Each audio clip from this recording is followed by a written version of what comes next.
সমাজের কিছু খারাপ লোকের পাল্লায় পড়ে তার দ্বারা সমাজে এমন কিছু অঘটন ঘটানো হবে প্ল্যান মাফিক করে ঘটিয়ে দিয়ে পুরো ইসলামের নামে কলঙ্কিত দাগ লাগাবার ষড়যন্ত্রও চলছে। উপরন্তু এই জায়গায় দাঁড়িয়ে থেকে আমি আপনাদেরকে জানিয়ে দিই, ইসলাম যদি বুঝতে চান আব্বাস সিদ্দিকীকে দেখলে হবে না। ইসলাম দুটো জিনিসের উপরে চলে, একটা হলো কালামুল্লাহ আর একটা হলো হাবিবুল্লাহ। জোরে বলুন সুবহানাল্লাহ। একটা আল্লাহর পাক পবিত্র কোরআন শরীফ আর একটা হলো মুহাম্মদ সাল্লাল্লাহু আলাইহি ওয়াসাল্লামের লাইফ স্টাইল। এই দুটো হলো ইসলাম। আর এই দুটোর বিরুদ্ধে পুরো পৃথিবীতে আরব খরব কোটি ডলার টাকা খরচ করা হচ্ছে ভুল বার করার জন্যে। পুরো পৃথিবী 20 বছর 30 বছর 40 বছর ধরে রিসার্চ করার পর হাত তুলে দিচ্ছে, দিয়ে বলছে যে মোহাম্মদ রসুলেরও ভুল নাই আর কোরআনেরও ভুল নাই। জোরে বলুন সুবহানাল্লাহ, আরো জোরে বলুন সুবহানাল্লাহ। আজ পুরো আমেরিকা, পুরো ইউরোপ, দুনিয়া সুপার পাওয়ার, যারা সুপার পাওয়ার, যাদেরকে আমার ভারতবর্ষের বড় বড় নেতারা আব্বাজান বলে, আমার দেশের প্রাইম মিনিস্টারও যে আমেরিকাকে যে আব্বাজান বলে, সেই আমেরিকা ইসলামের বিরুদ্ধে লেগেছে। সেই ইউরোপ দুনিয়া ইসলামকে মিটাতে চেয়েছে, কিন্তু আলহামদুলিল্লাহ আজকে তারা দীর্ঘ 80-90 বছর ধরে ইসলামের বিরুদ্ধে লেগে লেগে লেগে লেগে আজকে তারা রিপোর্ট দিচ্ছে কি আগামী 40-45-এর মধ্যে ইউরোপ দুনিয়া আমেরিকা সহ সংখ্যা গুরু হবে ইসলাম। জোরে বলুন সুবহানাল্লাহ। মানুষ দলে দলে ইসলাম কবুল করছে। কারণ কি? 14 বছর 12 বছর 13 বছরের মেয়ে, এত অল্প বয়স, 12 বছর 13 বছর 14 বছর 15 বছর 16 বছরের মেয়ে, সে তার ইজ্জতকে নিজের বাবার হাত থেকে বাঁচাতে পারছে না। 15-16 বছরের মেয়ে, গর্ভের সন্তান, কার? নিজের বাবার, বাঁচাতে পারছে না। তারা কি করে বাঁচবে? আমেরিকা পারমাণবিক বোমা তৈরি করতে পারে, 10টা দেশকে হুমকি দিতে পারে, কিন্তু কারো সংসারকে জুড়তে পারছে না, কারো ইজ্জতকে রুখতে পারছে না, ক্রাইম বন্ধ করতে পারছে না, সন্ত্রাসী বন্ধ করতে পারছে না, দুর্নীতি বন্ধ করতে পারছে না, জুলুম বন্ধ করতে পারছে না, ধর্ষণ বন্ধ করতে পারছে না। তাই তাদের যুবক যুবতীরা, তারা তো জ্ঞানী শিক্ষিত, তারা রিসার্চ করছে কোন জায়গায় গেলে আমরা বাঁচবো। তারা রিসার্চ করে, তাদের গুগল তাদেরই তৈরি করা, তারা তো টেকনোলজির উপরেই বেঁচে থাকে, তাদের সবকিছু ফেল, তারা সবকিছু থেকেই গাওয়া দিচ্ছে। বাঁচতে যদি হয় আখেরি নবী প্রফেট মুহাম্মদ সাল্লাল্লাহু আলাইহি সাল্লামের জীবন আদর্শে জীবন গড়ো। জোরে বলুন সুবহানাল্লাহ। তারা আমার নবীকে রিসার্চ করছে, রিসার্চ করতে করতে তারা আমার নবীর দিবানা হচ্ছে। জোরে বলুন সুবহানাল্লাহ। আর উম্মতে মুহাম্মাদি, আমরা জন্মসূত্রে রাসূল পেয়েছি, বাপ মুসলমান, মা মুসলমান, দাদু মুসলমান, দাদি মুসলমান, আমরা রসুলকে রিসার্চ করা ছেড়ে দিয়েছি, নবী নিয়ে চর্চা করা ছেড়ে দিয়েছি। এজন্য আজ আমরা ধ্বংস হয়ে যাচ্ছি। আমাদের কালচারে আছে কি রসুল? বলুন, আমাদের কালচারে আছে কি রসুল? তাই তো আজ আমরা ধ্বংস হয়ে যাচ্ছি। আল্লাহ নবী, নূহ নবী, দয়া নবী আদর্শ কি ছিল? আমার নবী পাক পৃথিবীর জমিনে ইসলামের বাণী কি করে ছড়ালো? আমার নবী পাক তিনি একা মক্কা জমিনে তিনি বলে দিলেন লা ইলাহা ইল্লাল্লাহ আনা মুহাম্মাদুর রাসূলুল্লাহ। মক্কা জালিমা বুজুর্গ বাসাইবাতে শুরু করে তারা সবাই আমার নবী পাকের জানে দুশমন হয়ে গেল। এই রাসূলুল্লাহ একা মক্কা থেকে শুরু করেছে, মদিনা থেকে শুরু করেছে, 23টা বছরে তাম পৃথিবীর জমিনে নাই সত্য, সাম্য, শান্তি, ভ্রাতৃত্ব, ভালোবাসা, ইসলামের বাণী আমার নবী পৌঁছে দিয়েছে। কি করে পারলো? তরোয়াল দিয়ে, অস্ত্র দিয়ে, জোর দেখিয়ে? আরে জোর দেখিয়ে একটা ব্যক্তি কি করে পারবে? না, আমার নবী তো পৃথিবীকে জয় করেছে উসওয়াতুন হাসানা, উত্তম আখলাক চরিত্র দিয়ে। জোরে বলুন সুবহানাল্লাহ। উত্তম ব্যবহার দিয়ে, উত্তম প্রেম দিয়ে, উত্তম আখলাক দিয়ে আমার রাসূল পাক সাল্লাল্লাহু আলাইহি ওয়াসাল্লাম পুরো পৃথিবীকে জয় করেছে। তাই তো আল্লাহ কোরআনে বললেন, লাকাদ কানা লাকুম ফি রাসূলিল্লাহি উসওয়াতুন হাসানা, সবথেকে উত্তম মডেল করে আমি আল্লাহ মুহাম্মদ সাল্লাল্লাহু আলাইহি ওয়াসাল্লামকে পাঠিয়েছি। আজান দিচ্ছে আপনাদের মহল্লায়? আচ্ছা, আজানটা হয়ে যায়, আমরা জলসা শেষে এখানে নামাজ আদায় করব।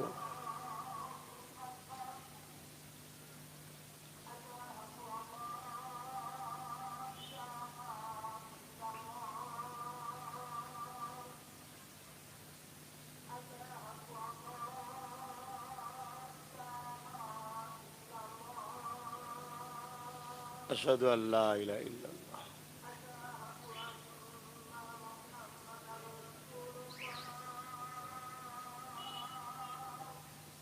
সাল্লাল্লাহু আলাইহি ওয়াসাল্লাম। সাল্লাল্লাহু আলাইহি ওয়াসাল্লাম।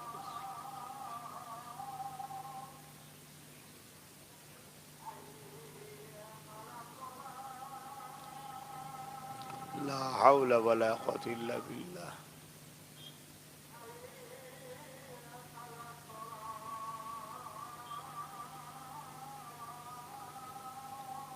লা হাওলা ওয়ালা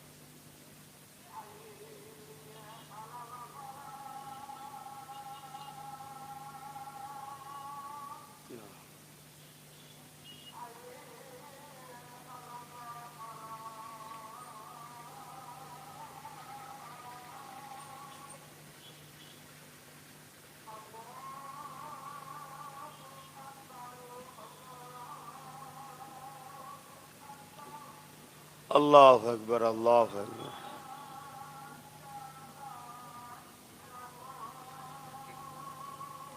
আল্লাহ লা ইলাহা ইল্লাল্লাহ। দরুদ শরীফ। আল্লাহুম্মা সাল্লি আলা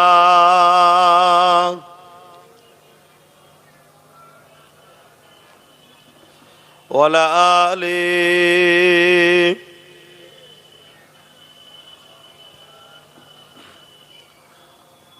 বাবেরা, নওজওয়ান তরুণেরা, আল্লাহ নবীর আদর্শে পৃথিবী মানুষেরা দলে দলে মুগ্ধ হয়ে আমার রাসূলুল্লাহর কথা মতো দ্বীনে ইসলামের মধ্যে তারা প্রবেশ করেছে।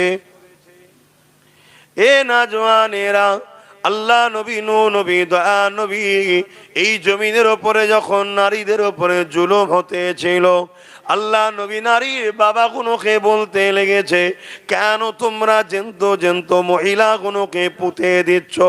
তারা বলতে লাগলো, মুহাম্মদ, এ নারীদের বাঁচার কোনো অধিকার নাই। কেন? নারী হলো অশুভ, নারীর জন্য কল্যাণ আসে না, এই নারীদের বাঁচার কোনো অধিকার নাই। এ মায়ের জাতেরা, মন দিয়ে শোনে, এই জমিনের ওপরে কে মর্যাদা তোমাদের ফিরিয়ে দিয়েছে? এই জমিনের ওপরে আজ থেকে ১৫০০ বছর আগে নারীদেরকে বাজারে নিলামে তোলা হতো, এমন করে কেনা বেচা হতো আলো পটলের মতো। বাপেরা জেন্ত পুঁতে দিত তাদেরকে। মহান রব্বুল আলামিনের পাঠানো মুহাম্মদ সাল্লাল্লাহু আলাইহি ওয়াসাল্লাম তিনি জমিনের উপরে নারীর বাবাদেরকে বুঝাতে লাগলেন, না না, যিনি পুত্র সন্তান দেয়, তিনি কন্যা সন্তান দেয়, নারী অশুভ নয়। উপরন্তু কারো ঘরে যদি প্রথম কন্যা সন্তান হয়, এর মানে ওই নারীর বাবাকে মহান স্রষ্টা রব্বুল আলামিন শান্তির পয়গাম খবর পাঠায়। তাহলে নারী যদি কোনো সংসারে প্রথম হয়, সেই দাম্পত্য জীবনকে মহান স্রষ্টা খুশির সংবাদ, শান্তির সংবাদ পাঠায়। তাহলে নারী কত বড় নিয়ামত। কিন্তু এটা ১৫০০ বছর আগে পৃথিবীর কেউ বলেছে? ভাবতে হবে।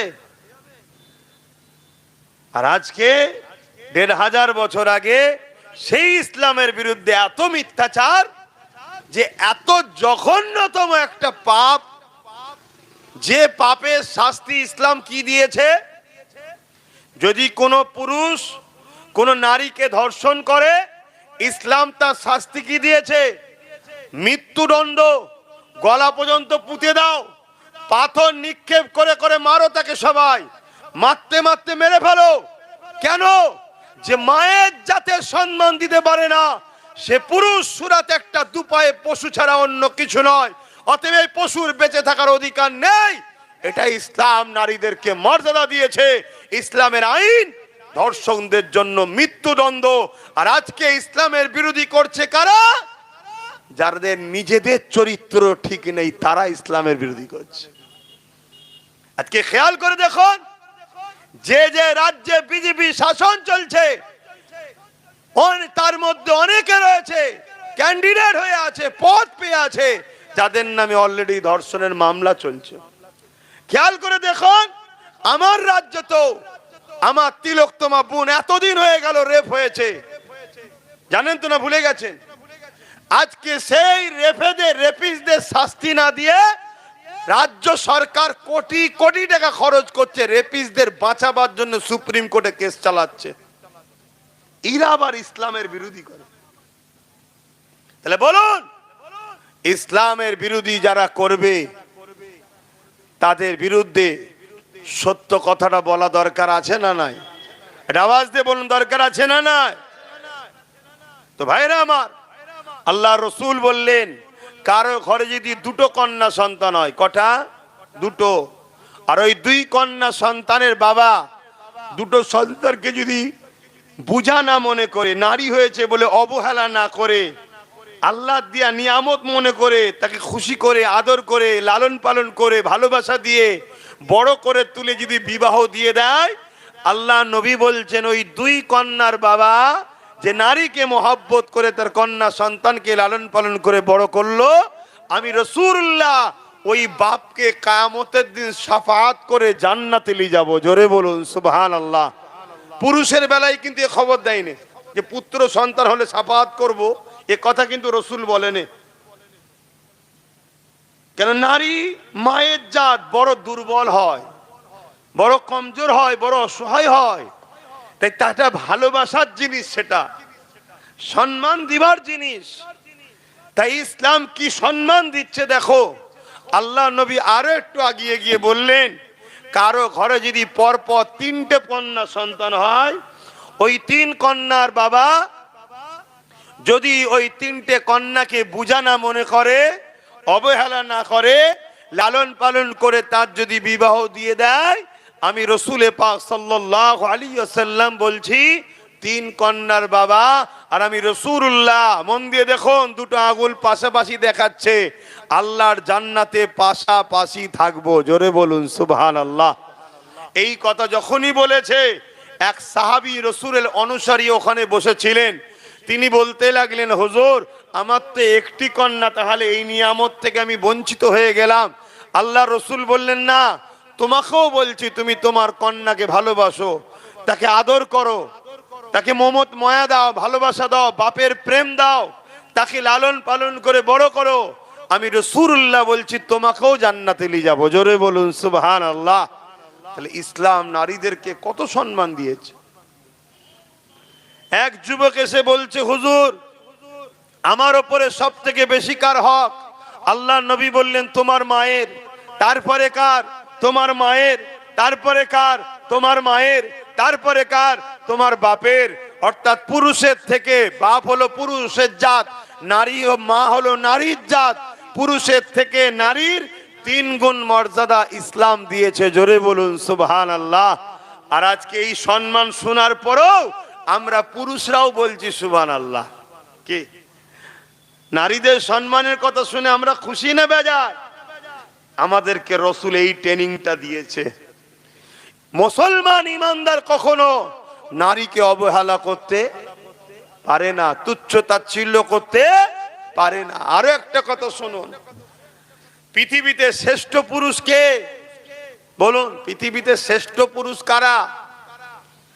আল্লাহ নবী শ্রেষ্ঠ পুরুষের বিবেচনা করাটাও নারীর হাতে দায়িত্ব দিয়েছে।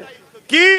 আল্লাহ নবী বলছেন যার স্ত্রী বলবে যে আমার স্বামী ভালো, সে হলো পৃথিবীর শ্রেষ্ঠ পুরুষদের কাতারে। জোরে বলুন সুবহানাল্লাহ। আজকে সেই ইসলামের উপরে কত বড় চক্রান্ত চলছে, আপনারা বুঝছেন আমি কি বলছি? এর জন্য দোষী কারা? আমরা দোষী। আমরা সেই রাসূলের আদর্শে আদর্শিত নই। আল্লাহ রসুল দিন দুনিয়ার বাদশাহ হাবিবুল্লাহ জনাবে মুহাম্মদ রাসূলুল্লাহ সাল্লাল্লাহু আলাইহি ওয়াসাল্লাম যখন মক্কা থেকে ইয়াসরিবে চলে গেলেন মদিনা, পরে নবী যাওয়াতে মদিনা শরীফ হয়েছে, ওখানে সবথেকে বড় বসবাসকারী ছিল ইহুদি, অগ্নি উপাসক, মজুসি, বিভিন্ন ধর্মের মানুষ ছিল মদিনা শরীফে। আল্লাহ নবী তাদের সঙ্গে আলোচনা করলেন যে নিজেরা যদি তোমরা সব মারপিট করো তাহলে তো ক্ষতি হবে, এক গোত্র আর এক গোত্রের সঙ্গে মারপিট করে, এরকম সব মদিনায় যত গোত্র ছিল একে অপরে মারপিট করে। আল্লাহ নবী সব গোত্রকে ডাকলেন, ডেকে তাদের মধ্যে ভাইচারা তৈরি করলেন, বিভিন্ন ধর্মের মানুষের সঙ্গে বিভিন্ন ধর্মের মানুষের বন্ধুত্ব তৈরি করে দিলেন, দিয়ে ভাইচারা করে দিয়ে আল্লাহ নবী বললেন একটা রাষ্ট্র কায়েম করো, যে রাষ্ট্র কায়েম হলে তবে তোমরা দুনিয়াতে বিজনেস করতে পারবে, দুনিয়াতে তোমাদের ফোকাস তৈরি হবে। সব কিছু রসুল শিক্ষা দিলেন। দিবার পরে তারা বলতে লাগলো যে হুজুর সবই ঠিক আছে, কিন্তু এই রাষ্ট্রের প্রধান কে হবে? আল্লাহ নবী বললেন তোমাদের মধ্যে থেকে তোমরা একে অপরের মধ্যে থেকে ঠিক করো কে হবে। তখন সবাই বলল না, আপনার মতো মানুষ থাকতে আমরা অন্য কাউকে রাষ্ট্রপ্রধান মানব না, আপনি হবেন আমাদের রাষ্ট্রের প্রধান। জোরে বলুন সুবহানাল্লাহ। আজকে সেই নবীর উম্মত আজকে আমরা কি করছি দেখুন। আল্লাহ তো আমাদেরকে প্রতিনিধিত্ব করতে পাঠিয়েছে, আমরা তো সমাজের ভুকা মানুষকে খানা খাওয়াতে এসেছি, আমরা নিজেরাই ভিখারি হয়ে বসে আছি। কেন ভিখারি হলাম? নিজের জায়গা ছেড়ে দিয়েছি বলে। তাই আমরা সমাজে নারীদের অধিকার দিতে এসেছি, আর আজকে আমরা তাদের পতাকা নিয়ে ঘুরি যারা নারীদেরকে ভোগের পাত্রী বানাচ্ছে। এ উম্মতে মুহাম্মাদি কিয়ামতের দিনের জবাব কিন্তু আল্লাহর কাছে দিতে হবে। আমি রিসেন্ট দেখছিলাম সোশ্যাল মিডিয়ায় এক বাবা বলছে রে নারী তো খেলা করার জিনিস, মজা করার জিনিস। আমার ভারতে বলছে, আমার ভারতবর্ষে বলছে, এক বাবা ধর্মগুরু বলছে, তারা আবার ইসলামের সমালোচনা করে। এর বিরুদ্ধে কোনো মিডিয়াতে হই হই হবে না, এর বিরুদ্ধে কোনো মিডিয়াতে ঘন্টা খানেক একটা প্রতিবাদ বা কিছু আলোচনা হবে না। হবে ওই মুসলিম সমাজের সেজে কিছু কলঙ্কিত ছেলে আমাদের মধ্যে আছে, তাদের দ্বারা কিছু তথাকথিত রাজনীতির নেতারা তাদের রাজনীতির রুটি শাকার জন্য ভুল কাজ করাবে, সেইটা নিয়ে হই হই হবে। আমার কথা আপনাদের অসুবিধা হচ্ছে? ভালো ধরে বোঝেন তো ভাইয়ের আমার। আল্লাহ আমাদেরকে কেন পাঠিয়েছে?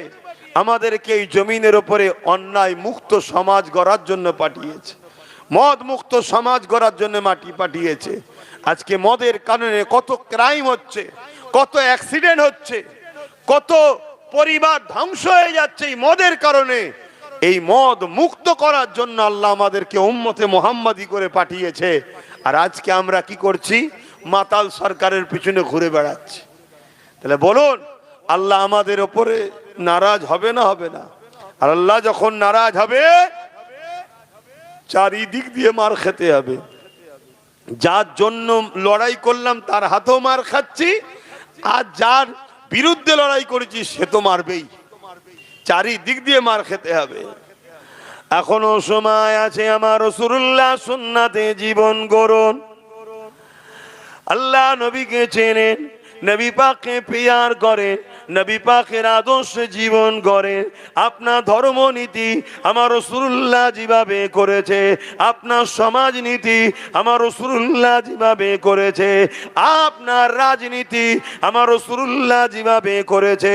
আমার নবী যখন মদিনার রাষ্ট্রপ্রধান হয়ে গেলেন, আল্লাহ নবী মদিনার রাজনীতিতে রাষ্ট্রপ্রধানেতে সনদ তৈরি করলেন, সেখানে রাসূলুল্লাহ লিখে দিলেন নবী আমার জানিয়ে দিলে ওই সনদের মধ্যে লিপিবদ্ধ হয়ে যায়, কেউ কখনো কারো ধর্মের উপরে জোর করবে না, আঘাত দেবে না।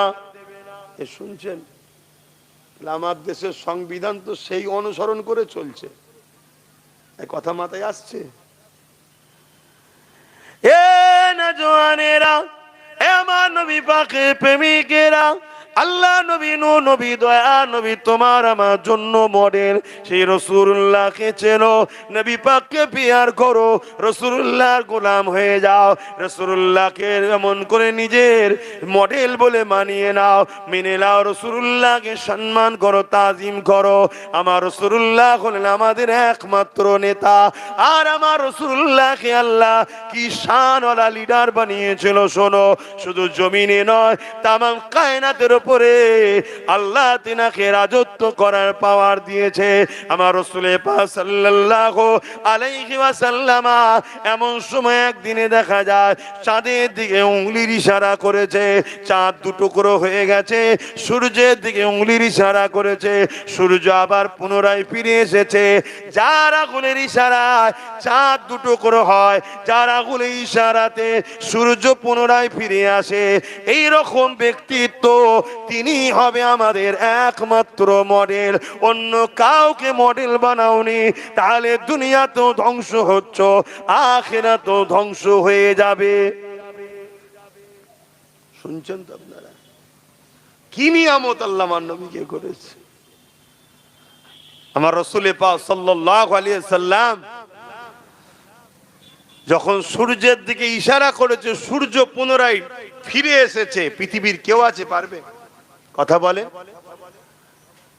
আজকে সেই নবীর বিরুদ্ধে যারা কথা বলে, জানতে হবে এরা সত্যের কাছে পরাজিত হয়ে যাচ্ছে, তাই হিংসা বশত এরা বিরোধী করা ছাড়া দ্বিতীয় কোনো রাস্তা খুঁজে আর পাচ্ছে না।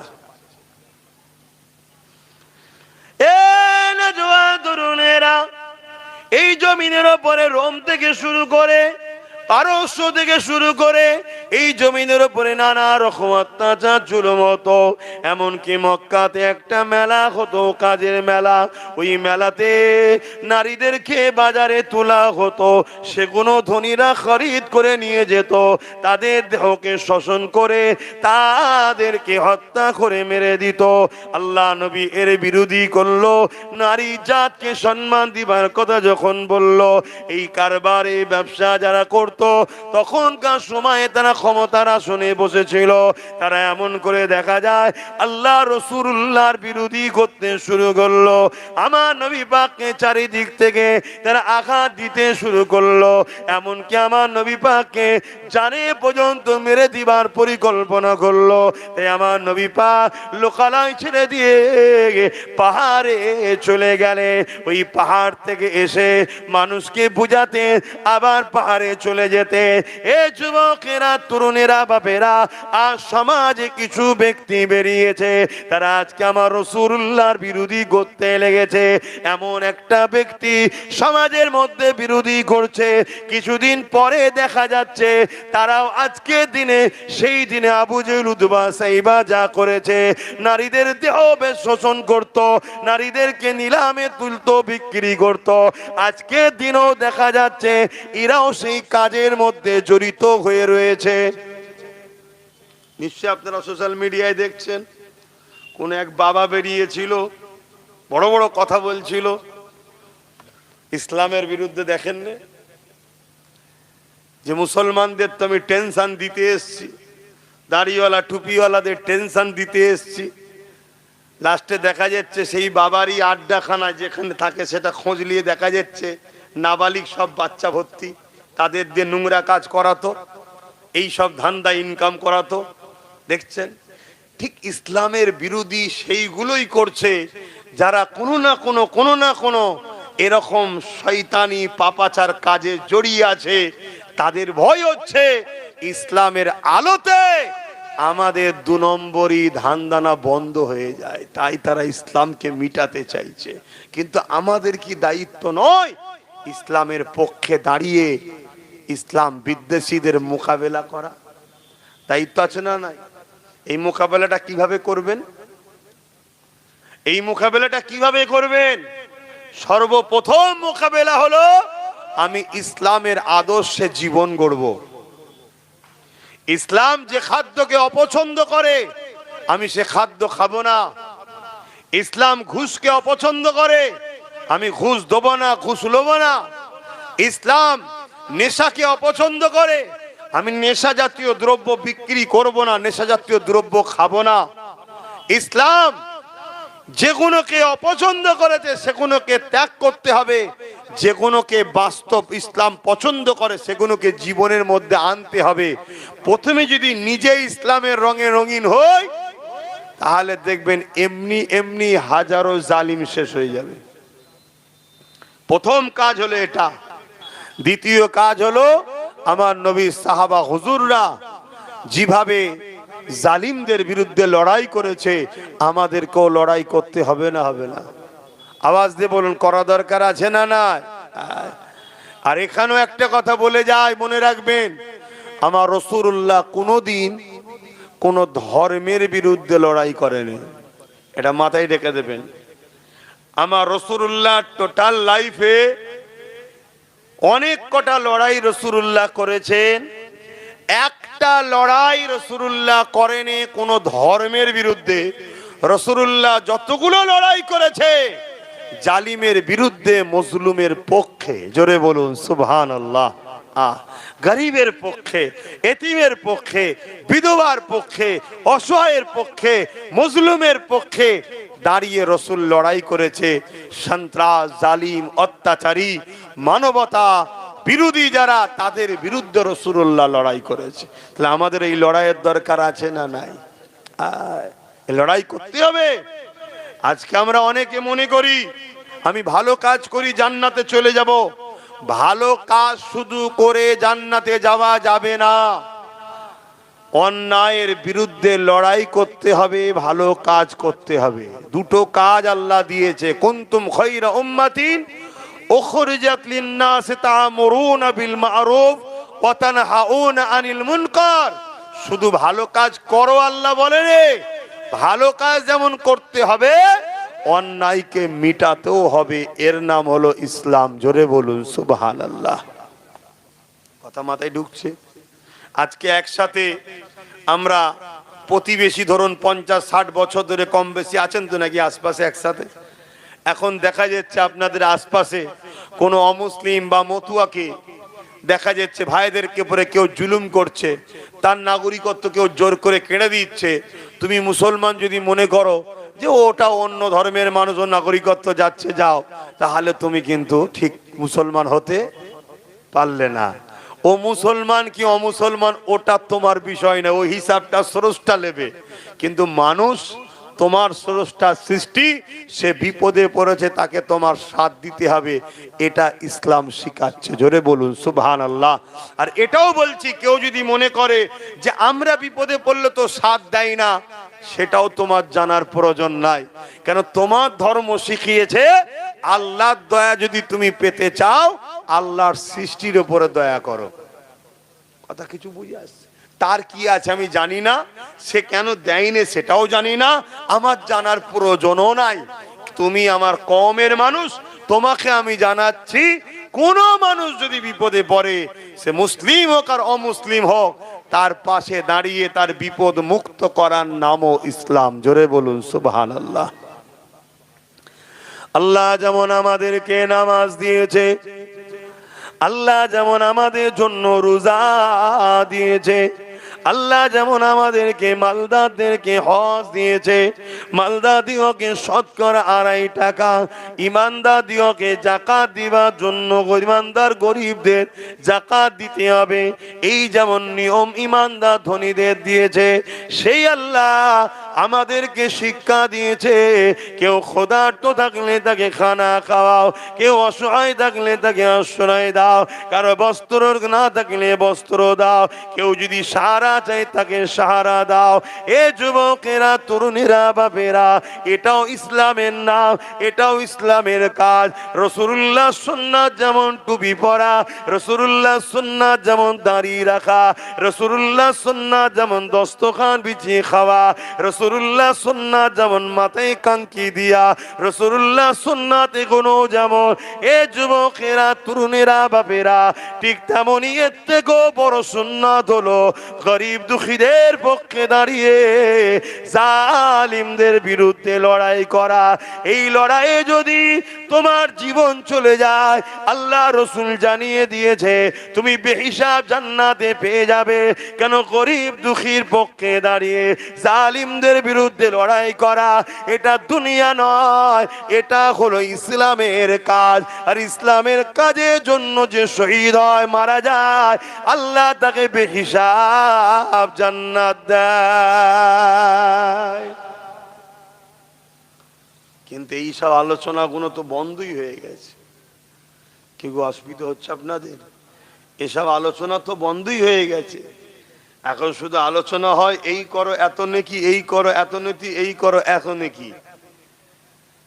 আর লাস্টে তার ব্যবহারে, তার আখলাকে, তার পাতা পাড়া প্রতিবেশী সব বেজার। আল্লাহ নবী বলেছেন ওই ব্যক্তি কখনো জান্নাতে যাবে না যার মুখ দ্বারা, যারা হাত দ্বারা তার প্রতিবেশী দুঃখিত বেজার হয়ে থাকে। তাহলে প্রতিবেশীর একটা হক আছে না নাই? ওটাকেও খেয়াল রাখতে হবে। ঠিক যেমন নামাজের টাইমে নামাজ। আচ্ছা, আমাদের দৈনিক কি কাজ আল্লাহ দিয়েছে? দৈনিক একটাই তো কাজ দিয়েছে, নামাজ। কি বাকি তাহলে কি আর কোনো কাজ নেই? হালাল ইনকাম করাটা কি আল্লাহর ইবাদত নয়? কথা বলছে না তো। হালাল ইনকাম করাটা কি আল্লাহর ইবাদত না? ইবাদত নয়। আপনি কোন লোককে ভালো বেগুনের সঙ্গে কানা বেগুন দিয়ে দিচ্ছেন বুকা বানিয়ে, এটা কি হালাল ইনকাম হলো? আপনি দেখছেন কানাগুনোকে বাদ দিলে হয়তো আমার 200 টাকা লস হবে, তারপরেও কিন্তু না, আমি মানুষকে ঠকাবো না, এই নিয়ত করে আপনি হালাল ইনকাম করলেন। যখন ভালোটা দিলেন যে ভাই আমার এই জিনিস আছে ভালো, ভাই এটা 200 টাকা কিলো বুঝাবার জন্য বলছে, আর এই কানাগুনো আছে এটা 50 টাকা কিলো। দুটোকে আলাদা করে বিক্রি করলেন, একসাথে দিতে পারতেন আপনি, দিলে হয়তো দুটোই 200 টাকা করে চলে যেত। আপনি তা না করে, আপনি মানুষকে ধোঁকা না দিয়ে হালাল ইনকাম করছেন, কারণ আল্লাহ হালাল ইনকাম করতে বলেছে তাই। তাহলে ওই ইনকামটাও যতক্ষণ করবেন, এই পথে যতক্ষণ থাকবেন, এটাও জেনে রাখবেন আপনি আল্লাহর ইবাদতের মধ্যেই আছেন, আল্লাহর রাস্তাতেই আছেন। জোরে বলুন সুবহানাল্লাহ। আমার কথা নিতে পারছেন তো নাকি? না হুজুরের ছেলে বলছে বলে শুধু এক ধারতে লিজেচ্ছেন? আপনি ধরুন হালাল ইনকামের জন্য আপনি কলকাতায় যাচ্ছেন, যে যাই ওখানে খাটাখুটি করি, এখানে এলাকায় রেল স্টেশনে মুটেগিরি করতে লজ্জা লাগবে, আমি কলকাতায় চলে যাই, কেউ দেখতে পাবে না, ওখানে যে মুটেগিরি করে খাবো তো হারাম খাবো না, হালাল খাবো, এই নিয়েতে আপনি যাচ্ছেন। আপনার প্রতিটা কদমে কদমে আল্লাহ নেকি দেবে। আপনি যদি হেঁটে না যান, গাড়িতে যাবেন, গাড়িতে যত রাস্তা যাচ্ছেন, যত কদম হবে, প্রত্যেকটা কদমে আল্লাহ নেকি দেবে। যতক্ষণ আপনি হালাল ইনকামের রাস্তায় থাকবেন, জানবেন আল্লাহর রাস্তায় আছেন। এই অবস্থা যদি মরণ হয়, এটা আল্লাহর রাস্তাতেই মরণ হলো। জোরে বলুন সুবহানাল্লাহ। তাহলে এটাও তো ইসলাম নাকি? হ্যাঁ, কোন বিমার আপনার গ্রামের কেউ আছে, বিমার, প্রতিবেশীর কেউ বিমারে পড়েছে, আপনি তাকে দেখতে যাচ্ছেন, এটা কি আল্লাহর রাস্তায় নয়? এটা কি ইসলাম নয়? এতে কি নেকি নাই? হ্যাঁ, আল্লাহ কিয়ামতের দিনে একদল বান্দাকে উঠাবে, উঠিয়ে জিজ্ঞেস করবে কোথায় যাবে। তারা বলবে আল্লাহ জান্নাতে যাব, নামাজ পড়েছি, রোজা রেখেছি, আপনার ইবাদত করেছি, আমি জান্নাতে যাব। আল্লাহ পাক বলবে বান্দা, দুনিয়ায় যখন আমি বিমারে ছিলাম, তোরা আমাকে কি দেখতে এসেছিলিস? বান্দা তো অবাক হয়ে যাবে। আজকে আমরাও তো অবাক হয়ে যাব, কি আল্লাহর আবার কি বিমার হয়? আল্লাহুস সামাদ, তিনি সমস্ত দুর্বল, সমস্ত কমজোর, সবকিছুর থেকে তিনি মুখাপেক্ষী, কিছু জিনিসের নয়, মুখাপেক্ষীহীন। কথা বুঝে আসছে? তাহলে সেই আল্লাহ কিয়ামতের দিন বলবে আমি যখন বিমারে ছিলাম, তোরা কি আমায় দেখতে এসেছিলিস? বান্দা তো অবাক হয়ে যাবে, আল্লাহ আপনার আবার বিমার হয় কি করে? আপনি তো বিমার থেকে পবিত্র। আল্লাহ বলবে জানি, কিন্তু তোদের গ্রামের অমুক যখন বিমারে ছিল, অমুক যখন ছিল, তুই কি দেখতে গিয়েছিলিস? তুই যদি তাকে দেখতে যেতিস, ওটা আমার বান্দাকে দেখতে যাওয়া হতো।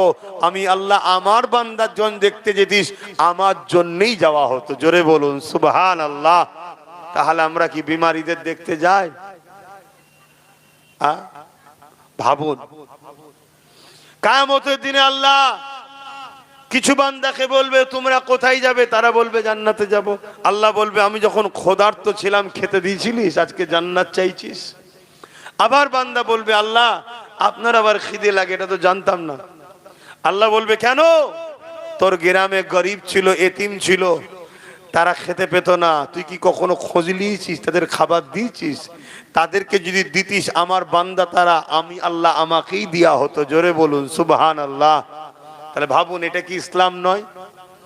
কিন্তু এগুলো আমরা ছেড়ে দিয়েছি। তো আমাদের মধ্যে ভাইচারা, আত্মীয়তা, নিজের মহান প্রতিবেশীর মধ্যে ভালোবাসা, নিজের কওমের ওপরও ভালোবাসা আমাদের উঠে গেছে।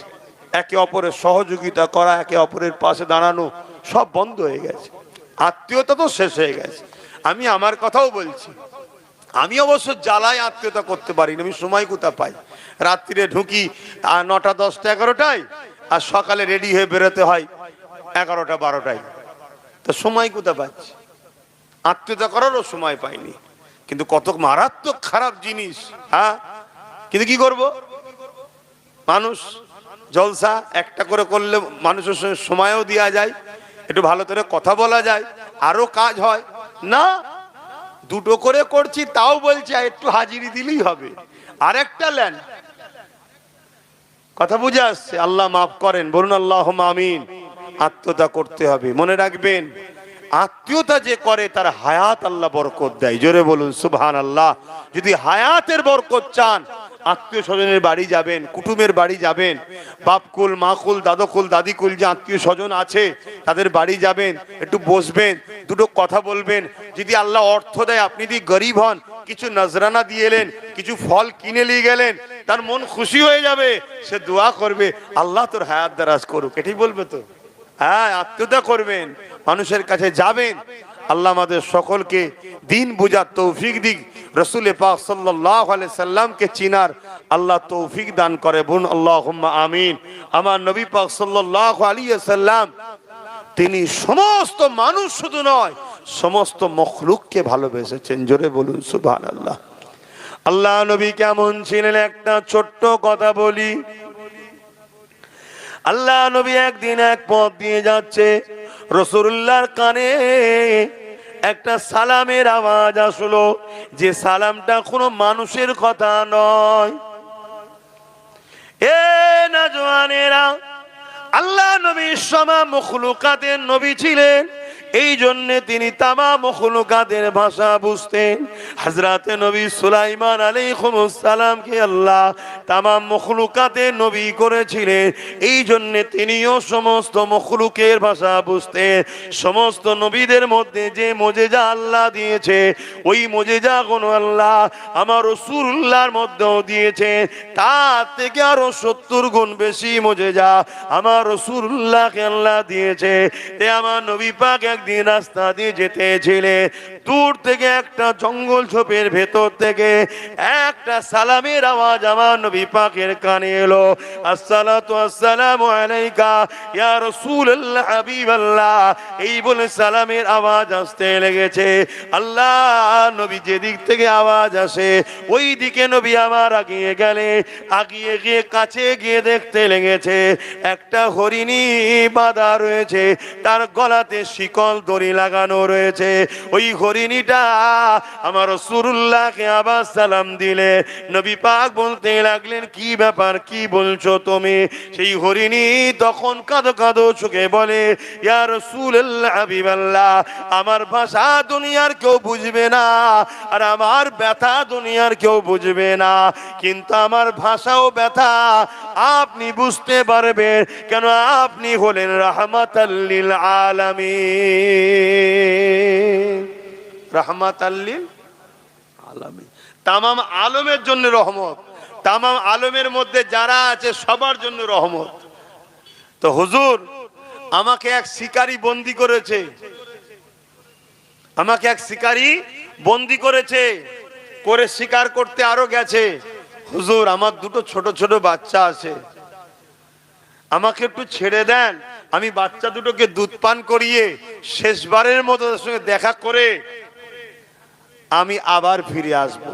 এই ছেলে বসবে তো, আমি আবার ফিরে আসবো। আল্লাহ রসুল বলছে তুমি যে ফিরে আসবে এর কি মানে আছে? শুনছেন? ওই সময় হরিণী বলছে আমি ফিরে আসবো কি আসবো না সব থেকে উত্তম আপনি ভালো জানেন। জোরে বলুন সুবহানাল্লাহ, আরো জোরে বলুন সুবহানাল্লাহ। একটা হরিণী বলছে আমি আসবো কি আসবো না আপনি উত্তম ভালো জানেন। আর মৌলানা সাহেব মুফতি সাহেব বলছে রসুল গায়েব জানে না। কথা মাথায় ঢুকছে? আমার কওমের মধ্যে একটা সমাজ চলছে যারা আমাদেরকে বেঈমান বানাবার পরিকল্পনা করছে। আরে আমার রসুল গায়েবের খবর জানে, কিন্তু রসুলকে জানিয়েছেন আল্লাহ। জোরে বলুন সুবহানাল্লাহ। আর আমার আল্লাহ হলেন গায়েবের খবরের মালিক। কথা বুঝে আসছে তো ভাইরা আমার? হরিণীকে রাসূলুল্লাহ ছেড়ে দিলেন। আচ্ছা, হরিণীকে ছেড়ে দিয়ে রসুল তো চলে যেতে পারতেন, শিকারী তো ওখানে নেই, কেউ জানতে পারতো? কে মুহাম্মদ সাল্লাল্লাহু আলাইহি ওয়াসাল্লাম শোনো, আদর্শ দেখো আমার রসুলের। না, হরিণী কে ছেড়ে তো দিল, রাসূলুল্লাহ ওখানে দাঁড়িয়ে আছে। কেন? যে শিকারী সে এসে পেরেশান হবে, কি হলো, কোথায় গেল, খুঁজবে, কষ্ট পাবে, নানা রকম কথা বলবে। রাসূলুল্লাহ সেখানে দাঁড়িয়ে রয়ে গেলেন। হরিণী রাসূলুল্লাহর কি অন্য কাজ ছিল না? ছিল না, দাঁড়িয়ে রয়ে গেলেন। হরিণী শিকারী আসছে, এসে আমার রসুলকে জিজ্ঞেস করছে এখানে একটা হরিণ বাঁধা ছিল, আপনি কি দেখেছেন? আল্লাহ রসুল বলছে হ্যাঁ, সে আমাকে বলেছে তার দুটো বাচ্চা আছে, দুধ পান করিয়ে আবার আসবে, তাই আমি তাকে ছেড়ে দিয়েছি এবং দাঁড়িয়ে আছি, তোমাকে মেসেজটা দেবো, চিন্তা করোনি, হরিণটা আসবে। সে তো আমার রাসূলুল্লাহর পা থেকে মাথা পর্যন্ত দেখছে যে হরিণ আবার ইনার সঙ্গে কথা বলেছিনি কে? আজকে এই কথা শোনার পরে অনেক মানুষ বলতে পারে যে হরিণ আবার কথা বলছে। কেন? টিয়া পাখি কথা বলে না? কাকাতুয়া কথা বলে না? তোমার আমার সাথে যদি থেকে এ কথা বলতে পারে, দোনো জাহানের সুলতান, নবীদের নবী, যে আল্লাহ তোমাকে আমাকে এমন ভাষা দিতে একে অপরে বুঝছি, সেই আল্লাহ তার বন্ধুকে সমস্ত মখলুকের ভাষা বোঝার ক্ষমতা দিয়েছে। জোরে বলুন সুবহানাল্লাহ। তো ভাইরা আমার, আরে এ তো জানওয়ালা জীব কথা বলছে। বুখারী শরীফের হাদিস, আমার নবী পাক সাল্লাল্লাহু আলাইহি ওয়াসাল্লাম যে শুকনো খেজুর গাছের উপরে হেলান দিয়ে ঠেক দিয়ে খুতবা পড়তো, ওই উস্তুনে হান্নানা আমার রাসূল পাক সাল্লাল্লাহু আলাইহি সাল্লামের সঙ্গে কেঁদে কেঁদে কথা বলেছে। জোরে বলুন সুবহানাল্লাহ। আমি ওদিকে যাচ্ছি না। আমার রাসূলকে চেনো যুবক, আমার নবীর আদর্শে জীবন গড়ো, আমার নবীকে একমাত্র লিডার বলে মানো। নবী যেটা করতে বলেছে করো, যেটা ছাড়তে বলেছে ছাড়ো। তাতে দুনিয়া তোমার বিরুদ্ধে যদি থাকে তাও তার দিকে তাকাতে যেও না। বিজয় দিনের শেষে তোমারই হবে, 100%ই হবে। জোরে বলুন সুবহানাল্লাহ। তো ভাইরা আমার, তো ওই সময় দেখা যায় ওই ব্যক্তি আমার রাসূল পাক সাল্লাল্লাহু আলাইহি ওয়াসাল্লামের সঙ্গে একটু গরম মিজাজে কথা বলতে লাগলো। আপনি কি বলছেন? একটু গরম মিজাজে কথা বলতে লাগলো। আল্লাহ নবী কিন্তু তার সঙ্গে মুচকে নরম মিজাজেই কথা বলছে, মুচকে হেসে, যে বাবা হ্যাঁ আসবে আসবে, সে বলেছে আসবে। আর আমার রাসূলুল্লাহ তো জানে আসবে। জোরে বলুন সুবহানাল্লাহ। এখানে বাবু বলে কে আছেন, তেনার বাড়িতে অসুস্থ, একটু যান, বাড়িতে ডাকছে, একটু বাড়িতে অসুস্থ আছে, চলে আসেন সামনে দিয়ে যান। বাবলু মল্লিক, বাবলু মল্লিক কে আছে? তো ওইটাই বলতে ভালো হতো তুমি আগে। আব্দুর রাজ্জাক মল্লিক কে আছে? তার ভাইয়ের নাম ডাকছে। আরে বাবা সময় নেই, দাঁড়াই বলো। তো ভাইয়ের আমার কি কথা বলছিলাম, মিজখানে সে কথা বলিস,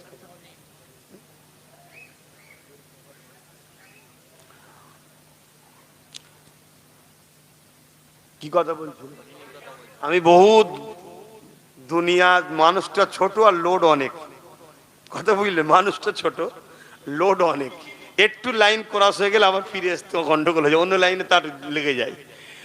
আল্লাহ রসুলকে ও একটু মিজাজের সঙ্গে কথা বলছে। রসুল তখন বললেন, আমার রাসূলুল্লাহ তখন বললেন, যদি হরিণ না আসে আমি তো চলে যাচ্ছি না, হরিণের পক্ষে থেকে আমি নিজে জিম্মেদার হচ্ছি, আমি জিম্মেদার হচ্ছি। তুমি বিনিময় চাও বিনিময় দেবো, আর নচেত যেভাবে বলবে আমি হরিণের পক্ষে থেকে জামিনদার হয়ে নিজেকে জিম্মেদার করলাম। বলুন সুবহানাল্লাহ, একটু বলুন না সুবহানাল্লাহ। দেখো, একটা অবলা পশু তাকে ছেড়ে দিয়ে চলে যেতে পারত, সেখানে দাঁড়িয়ে থেকে হরিণের পক্ষ থেকে রসুল নিজেকে জিম্মেদার করছে যে আমি আছি, তো আমি জামিনদার হচ্ছি তার। ভাবুন, যাকে আল্লাহ দোনো জাহানের বাদশা বানিয়েছে, দোনো জাহানের সুলতান, যার জন্য জান্নাত তৈরি, যার শরীরের পাসিনা গোলাপ ফুলের পাপড়ি থেকে যে খুশবু বেরোচ্ছে তার পাসিনার ওসিলাই বেরোচ্ছে, সবকিছু যার নূর থেকে তৈরি, সেই নবী পাক সাল্লাল্লাহু আলাইহি ওয়াসাল্লাম তিনি দাঁড়িয়ে আছেন। আহা, এমন সময়েতে দেখা যাচ্ছে ওই শিকারী তখন একটু ঠান্ডা হয়েছে। কিছুক্ষণ অপেক্ষা করার পর হরিণী তখনও আসছে না। শিকারী আবার বলছে, দেখো, হরিণ কখনো চলে গেলে জঙ্গলের পশু ছড়া দেয়, কেউ কি কারো জানকে দেয় নাকি? আবার আল্লাহ রসুল বলছে, দেখো বাবা, আসবে বলেছি আসবে, জোরে বলুন সুবহানাল্লাহ। হঠাৎ করে দীর্ঘক্ষণ কেটে যাবার পর ওই শিকারী দেখতে লেগেছে হরিণীটা শুধু একা আসছে তা নয়, সঙ্গে দুটো ছোট ছোট বাচ্চা, যে দুটো বাচ্চার কথা বলেছিল দুধ পান করিয়ে চলে আসবো, সেই দুটো বাচ্চাও সাথে আসতে লেগেছে, এবং বাচ্চা দুটো বড় আনন্দে খুশিতে আসতে লেগেছে, এবং হরিণীও আগে আগে আসতে লেগেছে। এই দৃশ্য দেখে শিকারী উঠে দাঁড়িয়ে আমার রাসূলুল্লাহকে তাজিম করতে লেগেছে। কেন? তিনি তখনও জানতেন না, এ যুবকেরা, তরুণেরা, বাপেরা, ওই সময় হরিণী এসে হাজির হয়ে যায়। ইয়া রাসূলুল্লাহ, হাবিবাল্লাহ, আমি ফিরে এসেছি, কথা দিয়েছিলাম, আল্লাহ নবী বলেছিলেন বাচ্চা দুটোকে ভালো করে দুধ পান করিয়ে দাও। ওই সময় হরিণী বলতে লেগেছে, ইয়া রাসূলুল্লাহ, হাবিবাল্লাহ, আমি যখন বাচ্চাগুলোকে গিয়ে বললাম, বাবা আমি শিকার হয়ে গেছি, আমাকে বন্দি করা হয়েছে, রাসূলুল্লাহ জামিন করে দিয়েছে আমাকে, তিনি দাঁড়িয়ে আছে, না জানি জালিম শিকারী তার সঙ্গে দুর্ব্যবহার করতে পারে, বাবারে তোমরা দুধ পান করে নাও, আমি ফিরে তাড়াতাড়ি যেতে চাই। যখনই শুনেছে বাচ্চা দুটো আপনি জিম্মেদার হয়ে মাকে ছেড়েছে, ইয়া রাসূলুল্লাহ, হাবিবাল্লাহ, আমার বাচ্চা দুটো দুধ পান করতে চায় না, তারা বলতে লেগেছে, মারে কি ভুল করে ফেললে, কাকে জামিনদার করে রেখে এসেছো, যার জন্য কায়নাত আল্লাহ বানিয়েছে, কত বড় অন্যায় হয়ে গেছে, জলদি করে চলেন মা, দুধ পান করবো না, জলদি করে চলে। ইয়া রাসূলুল্লাহ, হাবিবাল্লাহ, এই বাচ্চা দুটো দুধ পান করেন। হে যুবকেরা, তিনি হলেন মুহাম্মদ রাসূলুল্লাহ, তিনি তোমার আমার নেতা, যিনি আজ রওজা মুবারকে তোমার আমার জন্য কাঁদছে। মনে রেখে দিও, মুহাম্মদ সাল্লাল্লাহু আলাইহি ওয়াসাল্লাম শুধু মুসলমানদের নয়, তিনি মনুষ্য জাতির জন্য রাসূল হয়ে এসেছে। মুহাম্মদ রাসূলুল্লাহ যতটা মুসলমানদের ততটা সমস্ত ধর্মের মানুষের তিনি, কিন্তু তুমি আমি তিনাকে উস্তাদ বলে, রাসূল বলে যদি মেনে নি, বা যে মানবে সেই কিন্তু দুনিয়া আখিরাতের নাজাত পেয়ে যাবে। মুসলমান ঘরে জন্ম হয়ে রাসূলকে যদি মডেল হিসাবে না মানে, সে নাজাত পাবে না। অমুসলিম ঘরে জন্ম হয়ে রাসূলকে যদি মডেল মেনে নেয়, সে জান্নাত চলে যাবে। রাসূল সবার, শুনছো তো, রাসূল সবার জন্য এসেছে মডেল হয়ে।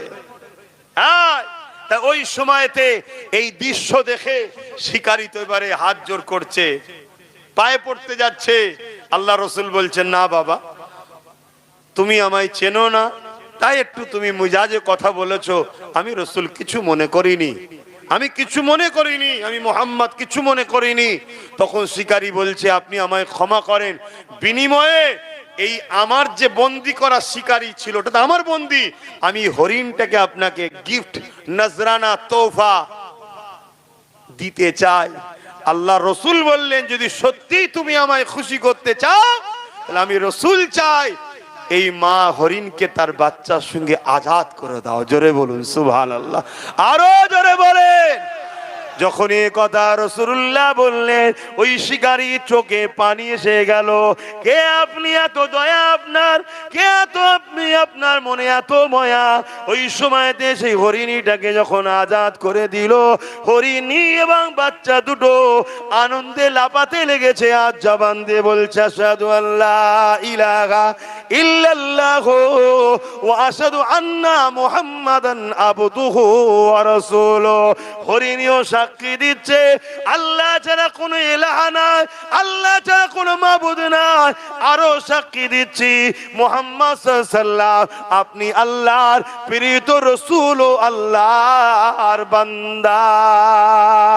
এই কথাটা শোনার সাথে সাথে ওই শিকারীও বুঝতে পেরে গেছে ইনি অন্য কেউ নয়। তাই শিকারীও বলতে লেগেছে আশহাদু আল্লা ইলাহা ইল্লাল্লাহু ওয়া আশহাদু আন্না মুহাম্মাদান আবদুহু ওয়া রাসূলুহু। ইয়া রাসূলুল্লাহ বিয়াদবি মাফ করবেন, চিনতে পেরে গেছি আপনি হলেন আল্লাহ রসুল, আল্লাহ ছাড়া কোনো মাবুদ নাই সাক্ষী দিলাম, এবং আপনাকে আল্লাহর রসুল বলে ঈমান নিয়ে এলাম। আল্লাহু আকবার, আল্লাহু আকবার। ইনি হলেন আমাদের রসুল, ইনি হলেন আমাদের নেতা। আহা, আমার নবীকে কত দিক দিয়ে অপমান করার চেষ্টা করেছে, আমার নবী কখনো কারো প্রতিশোধ নেননি, কিন্তু আমার নবী লড়াই করেছে বদরে, ওহুদে, বিভিন্ন যুদ্ধের ময়দানে।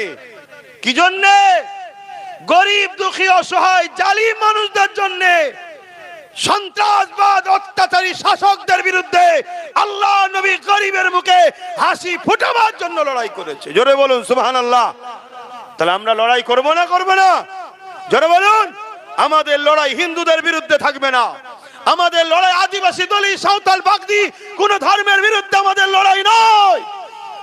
অন্য কেউ বলতে পারে যে মুসলমান বেড়ে যাচ্ছে, ধর্ম খাতরায় পড়ে যাচ্ছে, ওটা অন্য কেউ বলতে পারে।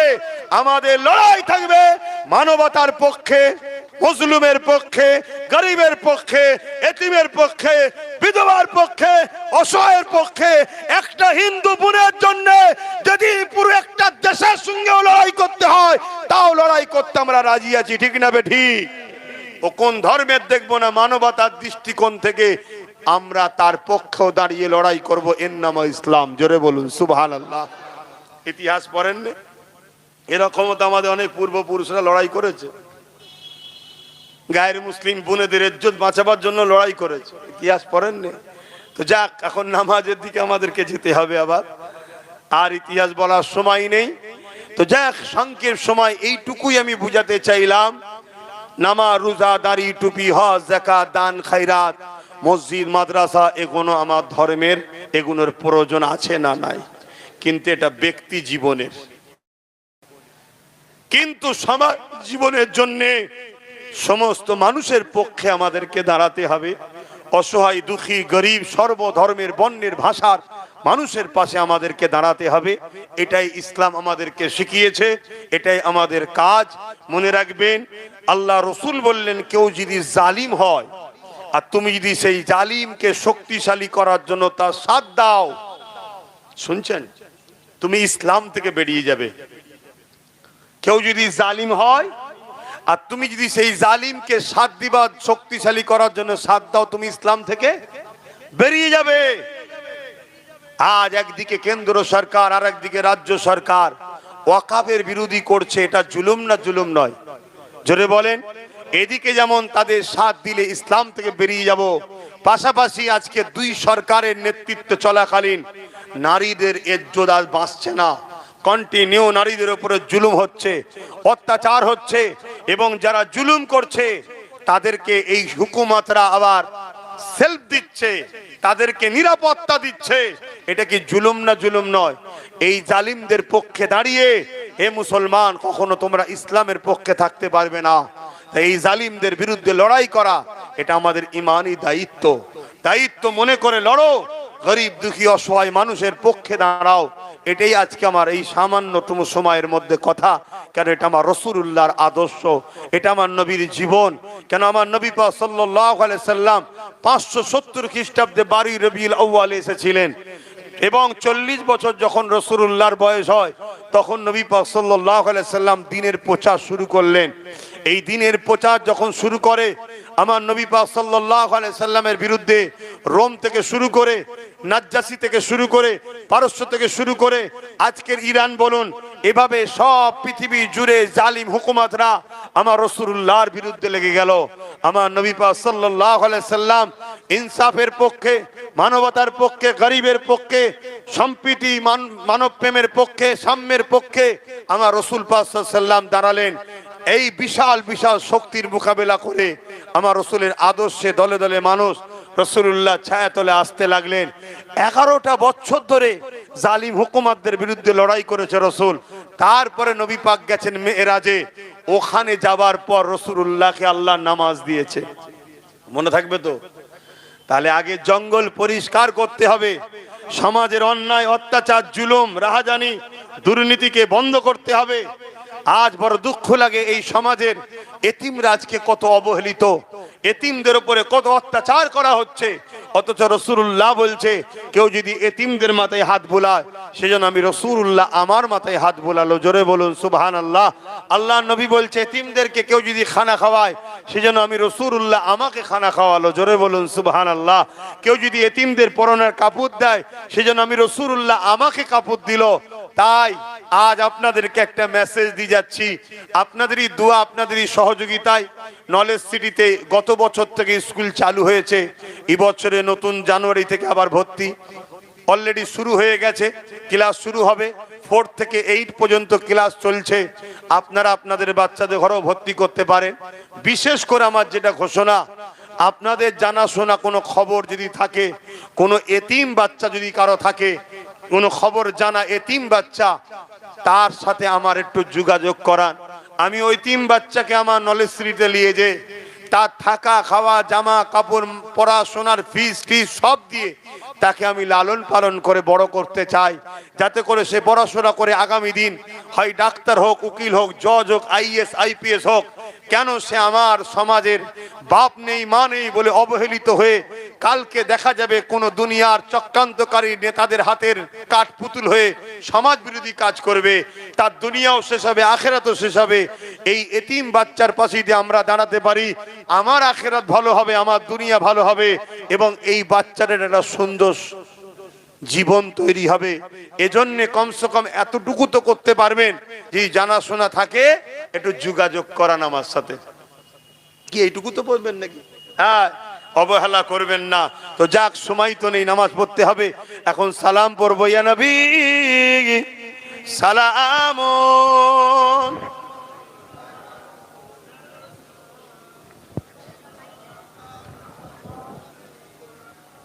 তুমি প্রতি বছর মাইক দাও, এই বছর আমি সেটিং করেছো কেন? হ্যাঁ, পুরো বুক যন্ত্রণা করছে আমার। হ্যাঁ, তোমার উচিত ছিল এই বক্সগুলোকে একটু এরম সাইডে দিয়া, এর আওয়াজটা হালকা পেলে সুবিধা হতো। তালাল বাদরু আলাইনা মিন শানিয়াতিল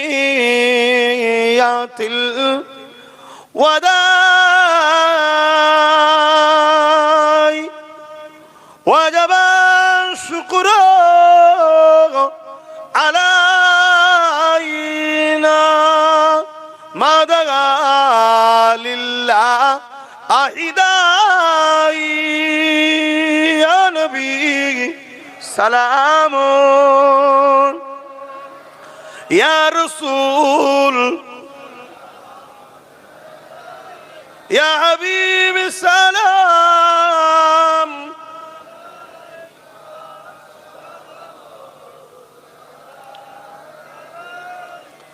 জিবরাইল দিলে এই যে আওয়াজ, খুলে দাও আসমা আনের দুয়ার, এসেছেন নবী ঈদের সরদার, করিতে আল্লাহ আরো দিদার। ইয়া নবী সালামুন, ইয়া রাসূল, ইয়া হাবিব সালাম, সালাওয়াতুল্লাহ। সকলে গায়ে গায়ে বসে, সময় বড় সংক্ষেপ, তারপরও একটা কথা না বলে গেলে নয়, সেটা বলে লাগে কেন, এটা দায়ী আছে। আমার নামে নানা রকম মিথ্যাচার চলছে, আমার ফটোকে এআই করে কাটিং করা হচ্ছে, বিকৃত করা হচ্ছে, তারপরে আমার অজকে কাটিং করে সমাজের বুকে ছোট ছোট করে ছাড়ছে, যার মানেটা বানানটা মানেটাই ভুল হয়ে যাচ্ছে বা উদ্দেশ্যটাই ভুল হয়ে যাচ্ছে। তার মধ্যে একটা কথা আপনারা নিশ্চয়ই শুনেছেন, প্রায় জায়গায় বলি, আজকেও বলছি। একটা ছোট্ট বক্তব্য ছেড়েছে আব্বাস সিদ্দিকী, বলছে টিএমসি কে ভোট দেওয়া হারাম, ভোট দিলে ইমান চলে যাবে। শুনেছেন আপনারা? আওয়াজ দেন, শুনেছেন তো? এটা কিন্তু এইটুকু বলিনি আমি, অনেক বড় কথা আছে। আর অ্যাকচুয়ালি আমি বলেছি কি সেটা জানতে হবে। অ্যাকচুয়ালি আমি বলেছি মুসলিম শরীফের একটা হাদিসের কথা এবং ওয়াকাফ সম্পদকে নিয়ে বলেছি।